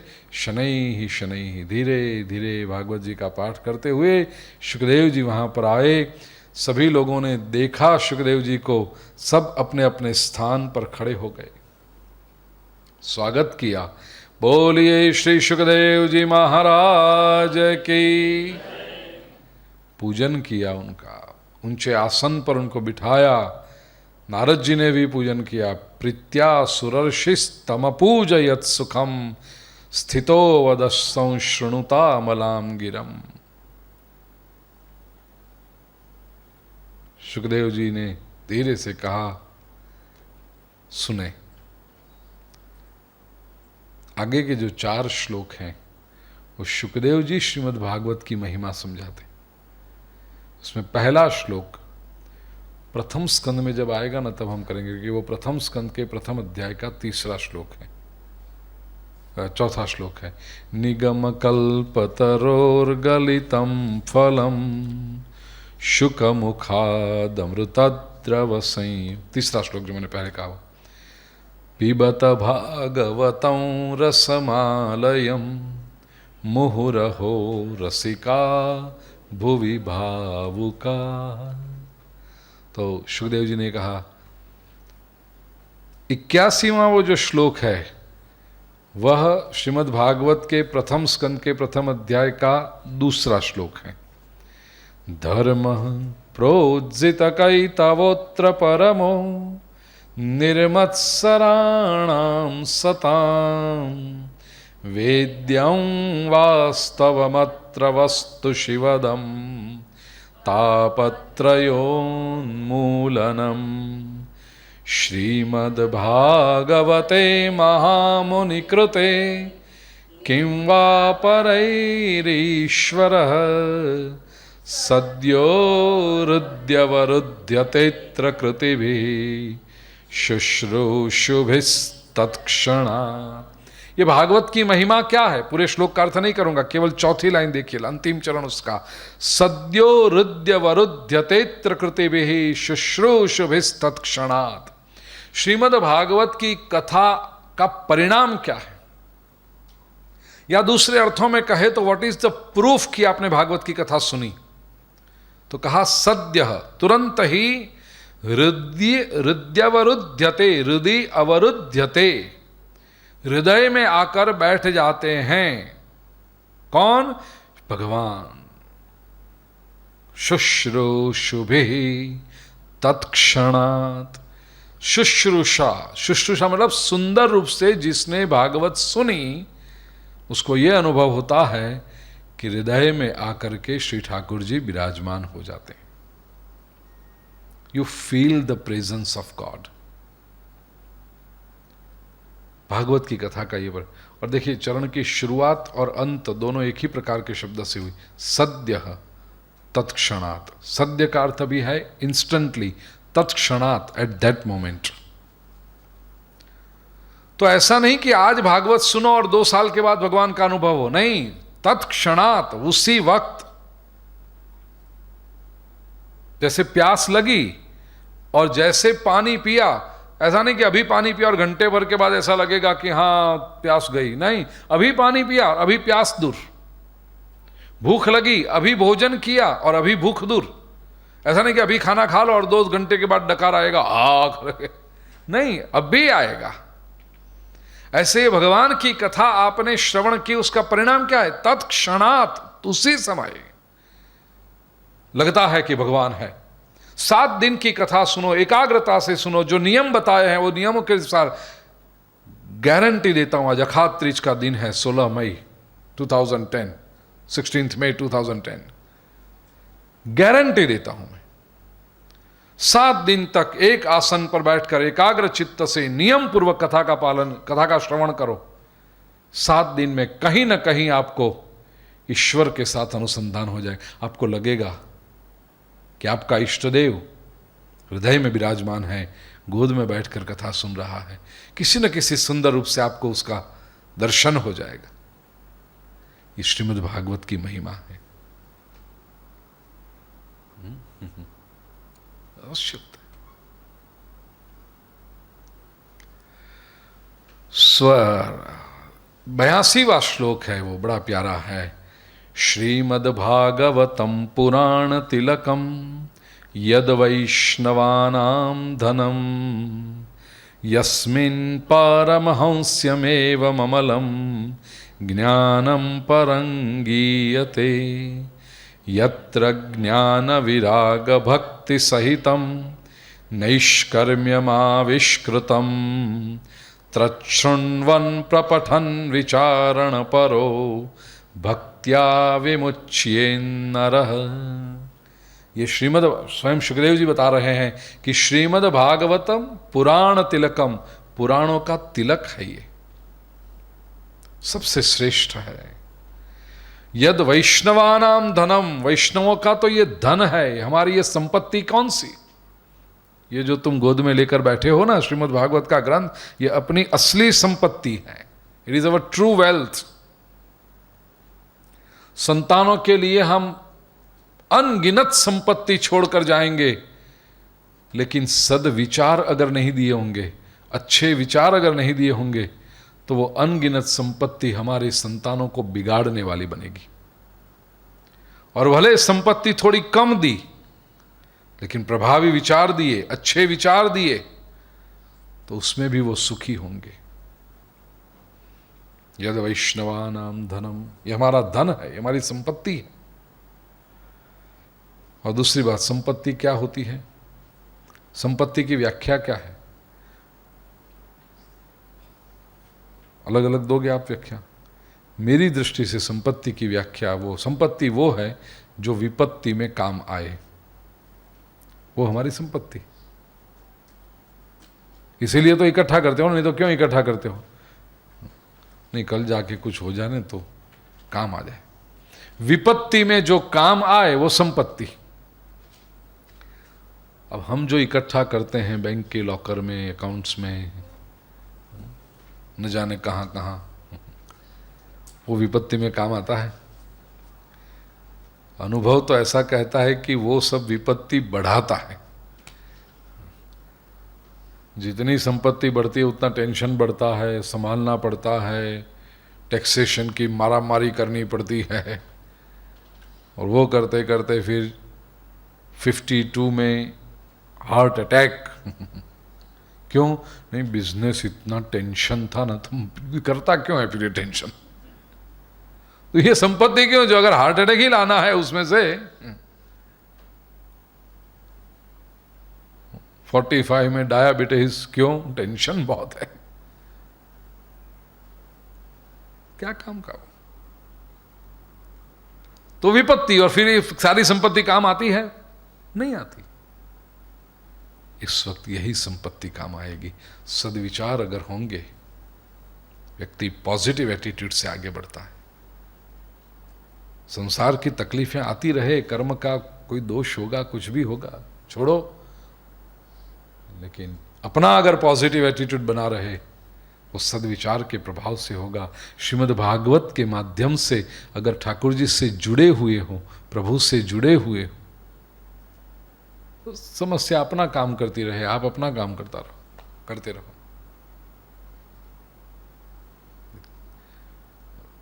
फाइटर स्पिरिट आता है, और मोर देन फाइटर स्पिरिट, आपकी पीस ऑफ माइंड बनी रहती है।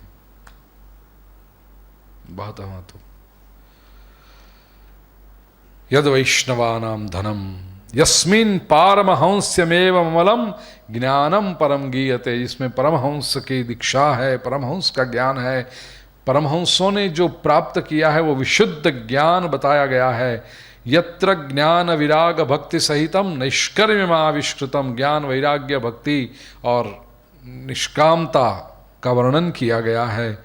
तच्छृण्वन, उसको सुनकर, प्रपठन, पढ़कर, विचारण परो, और विचार करने पर, भक्त्या विमुच्येन्नरः, मनुष्य भक्ति के पूर्वक मुक्ति पा लेता है। स्वर्गे सत्ये च कैलासे वैकुंठे नास्त्ययम रसः, स्वर्ग में, सत्यलोक में, वैकुंठ में कहीं पर भी ऐसा रस है ही नहीं। अतः पिबंतु सद्भाग्या मामा मुंचत करहिचित, इसलिए हे भाग्यशाली जनों, इसको, ये भागवत रस को पियो। मामा मुंचत, इसको मत छोड़ो, मत छोड़ो, करहिचित, जरा भी मत छोड़ो, इसको छोड़ो। सुत जी कहते हैं कि शुकदेव जी जब, अब देखिए, सनत कुमारों ने जब भागवत की कथा की, महात्म्य प्रकट किया, तो वहां शुकदेव जी प्रकट हुए। स्वयं शुकदेव जी जब भागवत का महात्म्य करने लगे तो एवं ब्रुवाणे सतिबादरायणौ मध्ये सभायाम हरिराविरासित, स्वयं भगवान कृष्ण प्रकट हुए हैं। बोलिए श्री कृष्ण चंद्र भगवान की। प्रहलाद, ये सब सारे भक्तजनों के साथ भगवान वहां पर प्रकट हो गए। देवर सुरर्षि, मतलब नारद, देवर्षि नारद ने उनका भी पूजन किया। भगवान बड़े प्रसन्न थे, बड़े से सिंहासन पर भगवान को विराजमान किया। और जो वर्णन किया है कि प्रहलाद अस्तालधारी तरल गतितया चोद्दव कांस्यधारी, प्रहलाद ताल दे रहे थे, चंचल गति, फुर्तीले थे, इसलिए करताल बजाने लगे। उद्धव कांस्यधारी, उद्धव जी वो कांसा जोड़ी, मंजीरा बड़ा होता है ना वो कांसा, वो कांस्यधारी उद्धव जी बजा रहे थे। वीणाधारी सुरर्षि, देवर्षि नारद वीणाधारी, स्वर कुशलतया राग करता अर्जुनो भूत। और सुंदर रूप में गाते थे कौन? अर्जुन जी, क्योंकि बृहन्नला के रूप में सीखे हैं ना विराट राजा के सभा में रह करके, सुंदर रूप में राग से अर्जुन जी गाने लगे। इंद्रो वादिन मृदंगम, इंद्र मृदंग बजा रहा था। जय जय सुकरा कीर्तनंते कुमारा, ये सनकादिक जो है कीर्तन करने लगे बीच बीच में, जय हो जय हो जय हो। यत्राग्रे भाववक्ता सरसरचनया व्यासपुत्रो बभूव, और सबके आगे व्यासपुत्र श्री सुखदेव जी सुंदर भावभंगियों से, एक एक उनके जो एक्सप्रेशन थे देखने लायक, और ये भागवत की महिमा बता रहे हैं। ननर्तम अद्ये त्रिकमेव तत्र भक्त्यादिकानाम नटवत्सु तेजसाम। और ये जो उत्सव चल रहा था उसमें सबके बीच में त्रिक, तीन लोग, कौन कौन? भक्ति, ज्ञान और वैराग्य, वो नाच रहे हैं। ये सब देखकर भगवान को बहुत प्रसन्नता हुई। कहा भगवान ने, मत्तो वरम भाववृताद वृणुध्वम प्रीतः कथा कीर्तन तोस्मि सांप्रतम। ये जो आपने कथा की है उससे मैं बहुत प्रसन्न हो गया हूं। वरदान मांग लीजिए, क्या चाहिए? सब भक्तों ने कहा, प्रभु भागवत कथा का तो आनंद हमें था ही, लेकिन वो भागवत कथा में आप प्रकट हो गए, उसका तो आनंद, आपके प्रागट्य की कथा सुनकर हमें इतना आनंद आ रहा था, आपकी लीलाओं का श्रवण करके हमें इतना आनंद आ रहा था, and to top it all आप स्वयं प्रकट हो गए, तो फिर तो बहुत आनंद आया है। प्रभु वरदान मांगने को आप कह रहे हैं ना, तो हम तो यही चाहते हैं कि हमें जो आनंद मिला वो सभी को मिले।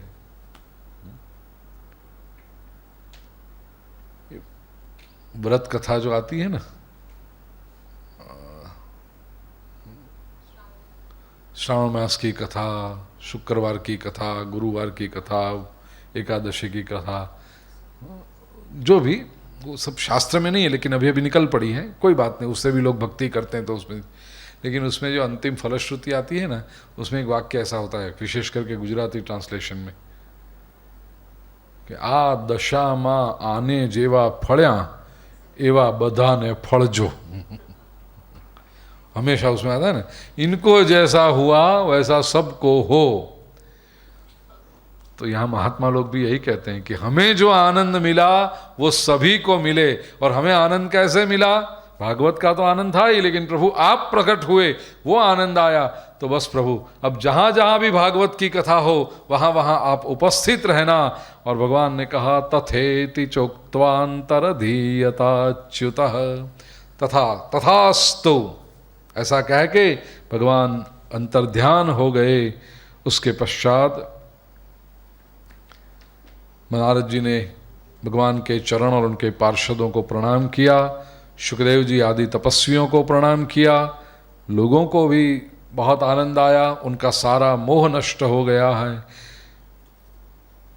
उस समय 91, बाकी तो सब लोग अपने अपने घर चले गए। सर्वे ययुपीत कथामृतास्ते, ये कथामृत का पान करके सब लोग अपने अपने स्थान पर सर्वे ययु चले गए। 91 जो 91वां श्लोक है, भक्ति सुताभ्याम सह रक्षिता सा शास्त्रे स्वकीये पितदा शुकेन। ये भक्ति ज्ञान और वैराग्य का क्या हुआ? बाकी तो सब लोग चले गए, चलो भगवान वैकुंठ में वापस चले गए, उनके पार्षद उनके साथ चले गए, बाकी संत महापुरुष जो आए थे अपने अपने आश्रमों में चले गए। भक्ति ज्ञान और वैराग्य का क्या हुआ? शुकदेव जी ने भक्ति सुताभ्याम सह, उसके दोनों पुत्रों के साथ भक्ति को शुकेन रक्षिता, शुकदेव जी ने उनकी रक्षा पूर्वक रख दिया। कहाँ पर? स्वकीये शास्त्रे, अपने इस शास्त्र में। तो शुकदेव जी ने भक्ति, ज्ञान और वैराग्य को श्रीमद् भागवत में रक्षित कर दिया। तब से ज्ञान, वैराग्य और भक्ति श्रीमद् भागवत में से प्राप्त होते हैं। दारिद्र्य दुख ज्वरदाहितानां माया पिशाची परिमर्दितानां संसार सिंधौ परिपातितानां क्षेमाय वै भागवतम प्रगर्जति। जो लोग दरिद्रता में हैं, संपत्ति नहीं है उनके पास, दुख की ज्वाला में दग्ध हो रहे हैं, जल रहे हैं, जिनको माया पिशाची परिमार्दितना, माया रूपी पिशाची ने जिसको बंधन में डाल के रखा है, रौंद के कुचल के रखा है, संसार सिंधौ परिपातिता नाम, जो संसार समुद्र में डूब रहे हैं, उन सभी को क्षेमाय वै भागवतम प्रगर्जति, उन सभी के कल्याण के लिए श्रीमद् भागवत प्रगर्जति, गर्जना करता है। आर्थिक समस्या हो, सांसारिक समस्या हो या आध्यात्मिक रूप में माया की समस्या हो, ये तीनों समस्या, आर्थिक समस्या, स्पिरिचुअल में माया की समस्या और संसार में भवसागर में डूब रहे हो, जिम्मेदारियां इतनी सारी आ पड़ी हो, ये सारी समस्याओं का हल है श्रीमद् भागवत। शौनक जी ने अब एक प्रश्न पूछा, जिनको फैक्ट्स एंड फिगर्स में इंटरेस्ट हो इनके लिए है ये, कि शुकेन उक्तम कदा राज्ञे गोकर्णेन कदा पुनः। शुकदेव जी ने भागवत कथा कब की, गोकर्ण ने कब की, और सुरर्षये कदा ब्राह्मण छिंदि में संशय, और ये सनत कुमारों ने नारद जी को कब सुनाई। ये तीन कथा का हमने महात्म्य में देखा ना। तो सुत जी बताते हैं, आकृष्ण निर्गमा 63 वर्षाधिक गते कलौ, भगवान श्री कृष्ण जब स्वधाम गमन कर चुके, उसके बाद कलयुग आ गया, और कलयुग से के 30 वर्ष से कुछ अधिक समय बीता। उस समय भाद्रपद मास की शुक्ला नवमी, नवमी तो नभस्ये च कथारंभम शुको करोत। भाद्रपद महीने की नवमी के दिन, भाद्रपद शुक्ल नवमी, कथा के लिए सबसे अच्छा समय अगर कोई होगा तो ये। अपने छोटे छोटे जो पंचांग आते हैं ना, उत्सव, श्री उत्सव, उसमें आप देखो भाद्रपद शुक्ल नवमी में लिखा होगा श्रीमद् भागवत सप्ताह आरंभ, और पूर्णिमा के दिन श्रीमद् भागवत सप्ताह पूर्णाहुति। भागवत भाद्रपद शुक्ल नवमी से पूर्णिमा। बंबई के हिसाब से देखो तो गणपति के दिन आते हैं ये सब। तो ये जो दिन है, और उसमें एकादशी तो आएगी अवश्य, भागवत द्वादशी भी आती है, मतलब विजया द्वादशी, वामन जी का प्रागट्य जिस दिन हुआ था वो इन दिनों में आ जाता है, भाद्रपद शुक्ल द्वादशी। उसी दिन कृष्ण जन्म भी होता है। अगर दिन ठीक से आए, 9 एक दिन बाद ज़्यादा बढ़ गया तो 9, 10, 11 और 12, तो कृष्ण जन्म उस दिन आता है। ऐसे कई कथाएं की हैं इस दिनों में। ये शुकदेव जी ने परीक्षित को जो कथा सुनाई वो ये दिन है, भाद्रपद शुक्ल नवमी से पूर्णिमा। कब? भगवान श्री कृष्ण ने निज धाम गमन किया और कलयुग का आरंभ हुआ उसके 30 वर्ष बाद। तो कलयुग नया नया था, उस समय जस्ट 30 साल ही हुए थे कलयुग को, द्वापर पूरा हुआ था, उस समय की है। क्रोनोलॉजिकली भी वही सही बैठता है ना। देखो आप प्रथम स्कंद में कथा आएगी कि भगवान श्री कृष्ण ने निजधाम गमन किया, फिर पांडवों ने भी राज्य नहीं किया, परीक्षित को राज्य सौंप दिया और वे हिमालय की ओर महाप्रस्थान करके चले गए। केदारनाथ से आगे चलकर वहाँ पर इन्होंने आत्मविलोपन कर दिया, स्वर्गारोहण किया, आत्मविलोपन नहीं स्वर्गारोहण किया। परीक्षित का राज्य शुरू हुआ। स्वाभाविक है 30 साल तक परीक्षित ने राज्य किया होगा और फिर वो घटना घटी कि शिकार करने चले परीक्षित, शमीक मुनि के गले में मरा हुआ सर्प लपेटा, तो 30 ईयर्स प्रॉपर समय लगता है। और उन्होंने, उनका बेटा भी है, परीक्षित जब निकले तो जन्मेजय को राज्य सौंपा है, तो Janamejaya should be fit enough to राज्य करे ऐसा, और फिर गए।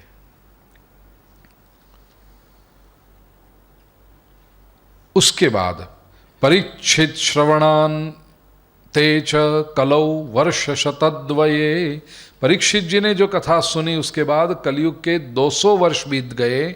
उस वक्त समय शुद्धे शुचौ नवम्यांच धेनुजो कथयत कथाम, 200 वर्ष के बाद शुद्धे शुचौ नवम्यांच, आषाढ़ मास की शुक्ल नवमी से गोकर्ण ने कथा शुरू की। और गोकर्ण जी ने 2 बार की, एक धुंधुकारी के लिए, और हमने महात्म्य में देखा 1 महीने के बाद तुरंत श्रावण मास में फिर से गांव लोगों के लिए।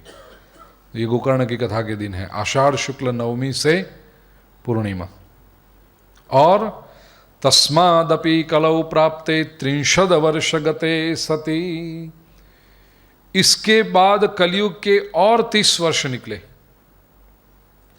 पहले 30 वर्ष के बाद गोकर्ण, उसके 200 वर्ष, पहले 30 वर्ष के बाद शुक्रदेव जी, उनके 200 वर्ष के बाद गोकर्ण, और उनके 30 वर्ष के बाद ये सनत कुमारों ने कथा।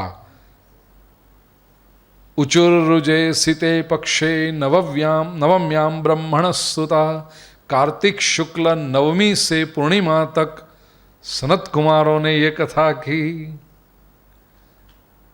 इस समय 15 to 21 नवंबर आती है डेट, कार्तिक शुक्ल नवमी से पूर्णिमा तक। तो ये दिनों में सनत कुमारों ने कथा जो हमने महात्म्य में सुना है, वो इन दिनों में उन्होंने किया है। कलौ भागवती वार्ता इत्येतत्ते समाख्यातम यत् पृष्ठो हम, हे सुत जी कहते हैं कि तुमने जो शौनक ऋषि मुझे पूछा उसका मैंने उत्तर दे दिया। कलौ भागवती वार्ता भवरोग विनाशिनी, कलयुग में श्रीमद् भागवत की जो कथा है वो भवरोग को दूर करने वाली है। और कृष्ण प्रियम सकल कल्मशनाशनं च मुक्तिये कहे तुमिह भक्ति विलासकारी, सुंदर सा वर्णन किया। 100वां श्लोक बहुत सुंदर है। असारे संसारे विषय विषसंगा कुलधियः, बोलना है। असारे संसारे विषय विषसंगा कुलधियः, थं क्षेमार्थं पिबत शुकगाथा तुलसुधाम्, किमर्थं व्यर्थं भो व्रजत कुपथे कुत्सित कथे, परीक्षित साक्षी यत् श्रवणगत मुक्त्युक्ति कथने। कंठस्थ करने जैसा श्लोक है। असारे संसारे विषय विषसंगा कुलधिय, ये असार संसार में विषय के संग से बुद्धि व्याकुल हो गई है। ऑब्जेक्टिव हैप्पीनेस के ही बारे में सोच सोच के बुद्धि व्याकुल हो जाती है। उसमें क्षणार्धम क्षेमार्थम, एक आधि क्षण के लिए भी, लेकिन कल्याण के लिए। क्षणार्धम क्षेमार्थम, क्षेम होगा, कल्याण होगा। पिबत शुक गाथा तुलसुधाम, ये शुक गाथा श्रीमद् भागवत की जो कथा है अतुल सुधा, बहुत मूल्यवान अमृत के समान है, वो अनुपम है वो, उसको श्रवण कीजिए। किमर्थम व्यर्थम भो, हे भो मतलब एड्रेस है, ओ किमर्थम व्यर्थम भो व्रजत कुपथे कुत्सित कथे, क्यों व्यर्थ जा रहे हो तुम, व्रजत कुपथे गलत मार्ग पर, व्रजत मतलब जाना, गलत मार्ग पर, कुपथे कुत्सित कथे, क्या है कुपथ, कुत्सित कथा, लोगों की निंदा की बातें जब सुनते रहते हो, इसने ये किया, उसके घर में वो चल रहा है, इसकी लाइफ में हो रहा है, ये कुत्सित कथा करके क्या फायदा। किमर्थम व्यर्थम भो व्रजत कुपथे कुत्सित कथे, परीक्षित साक्षी यत् श्रवणगत मुक्त्युक्ति कथने, परीक्षित साक्षी है, एक बार उसने भागवत की कथा सुन ली और मुक्त्युक्ति कथने, मुक्ति पा ली उसने, तो फिर संसार की व्यर्थ बातें क्यों करते हो। रस प्रवाह संस्थेन श्री शुके नेरिता कथा, सुखदेव जी ने यह कथा का वर्णन कैसे किया है, रस प्रवाह संस्थेन, प्रेम प्रवाह में मग्न होकर किया है। सुखदेव जी ने जो कथा का वर्णन किया ना, भाव मग्न होकर, फिर वो सब भूल जाते हैं, जब कथा करने बैठते हैं सुखदेव जी सब भूल जाते हैं, केवल प्रेम के भावावेश में आ जाते हैं, आंखों से अश्रु बहते रहते हैं, भाव गदगद होकर के प्रभु की कथा करते रहते हैं। तो ऐसी जो कथा की है, कंठे संबध्यते येन स वैकुंठ प्रभुर्भवेत्, ये हमारी बात है। सुखदेव जी ने जो प्रेम से गदगद होकर जो कथा का वर्णन किया है, उस कथा का जिसके कंठ के साथ संबंध हुआ, कंठे संबध्यते येन कंठे संबध्यते, जिसके कंठ के साथ संबंध हुआ, मतलब ये कथा जो दूसरों को बताते हैं, सुनाते हैं, स वैकुंठ प्रभुर्भवेत्, वो वैकुंठ का प्रभु, वैकुंठ का स्वामी बन जाता है, क्योंकि भगवान की बातें करते करते भगवानमय हो जाता है। लोग कई बार कहते हैं ना, इतना बिजी स्केड्यूल, वेबसाइट पे हम देखते हैं, इधर से आए उधर गए, इधर से जाके उधर जाओगे, बहुत बिजी रहते हो, थक नहीं जाते। मैं कहता हूं जब कथा नहीं होती तब थकान होती, कथा जब तक होती है तब थकान लगती ही नहीं।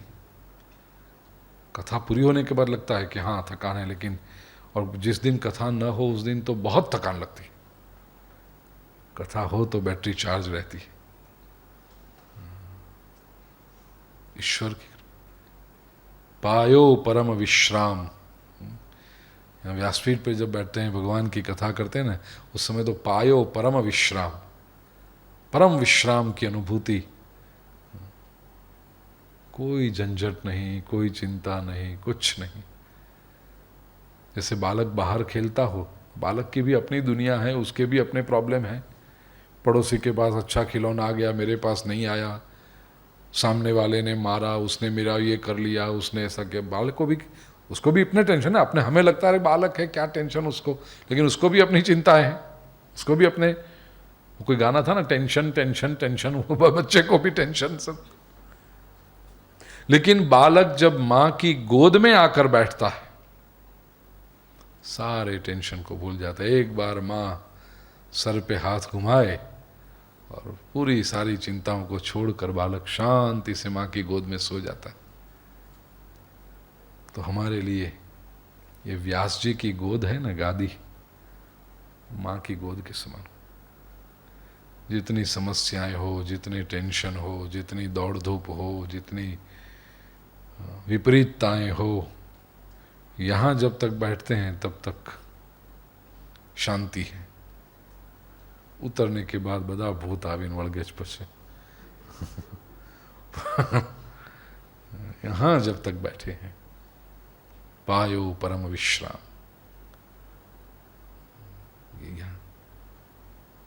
वैकुंठ प्रभुर भवेत। कितनी बड़ी हमें डिग्री दे दी, नन अदर देन सुत जी, कि वैकुंठ के स्वामी बन जाते हैं। प्रभु की कृपा है। इति च परमं परमगुह्यं सर्वसिद्धांत सिद्धं सपति निगदितन्ते शास्त्रपुंजं विलोक्य जगति शुक कथा तो निर्मलं नास्ति किंचित पिब पर सुख हेतोर द्वादश स्कंद सारम। ये द्वादश स्कंद रूपी रस का पान करें।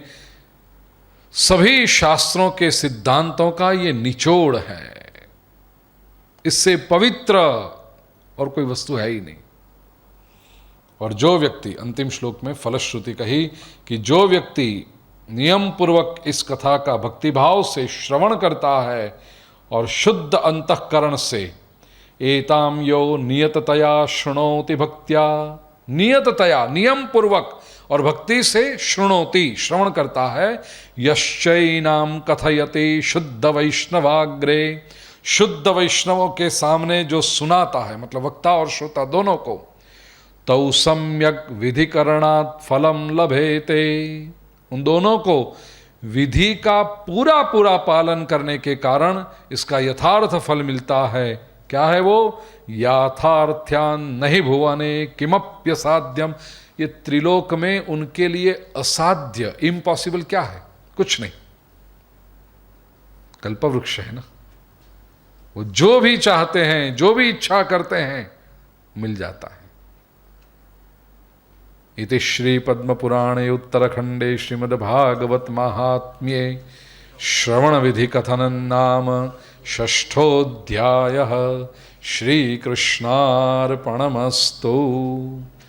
भगवान से हम प्रार्थना करें कि प्रभु आपका महात्म्य तो सुना, भागवत है वो कृष्ण का ही वाङ्मयीन स्वरूप है। और संयोग भी कैसा रहा देखो, हमने आरंभ किया अधिक मास की अमास से और समाप्त कर रहे हैं अक्षय तृतीया के दिन।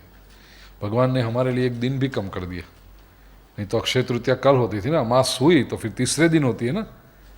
लेकिन भगवान ने हमारे लिए, ऊपर वाला जो प्लानिंग करे उसके सामने हम क्या कर सकते हैं। तो अक्षय तृतीया के दिन आज विराम देते हैं महात्म्य को। देखें अब ठाकुर जी की कृपा कब होती है फिर से ग्रंथ में प्रवेश करने के लिए अगली शिविर। भगवान से प्रार्थना करें कि हमारा श्रीमद् भागवत का अध्ययन बढ़ता रहे, भगवत भक्ति बढ़ती रहे, मन की शांति प्राप्त हो, सर्वांग संपन्ना शक्ति प्राप्त हो, ताकि हम सत्कर्म साथ में मिलकर करते रहें और ईश्वर के अनुग्रह के अधिकारी होते रहें।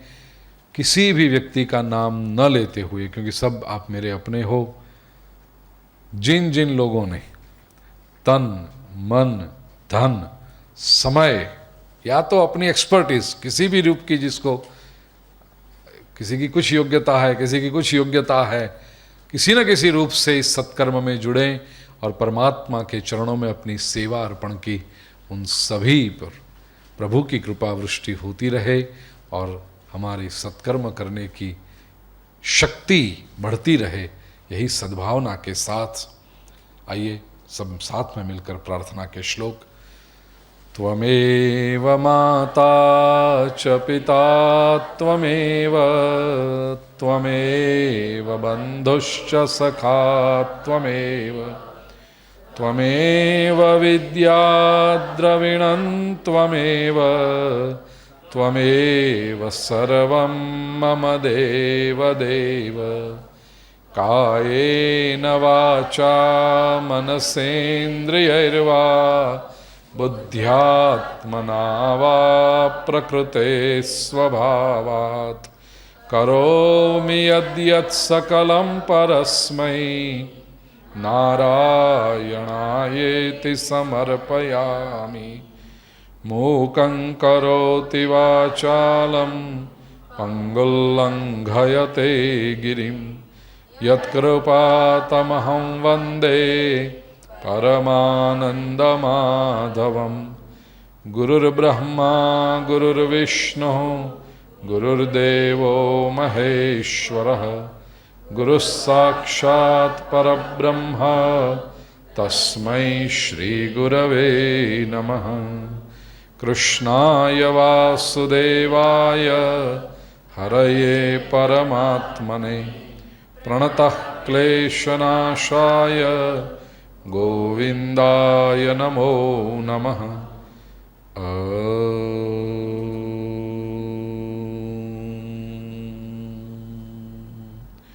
शान्ति शान्ति शान्तिः।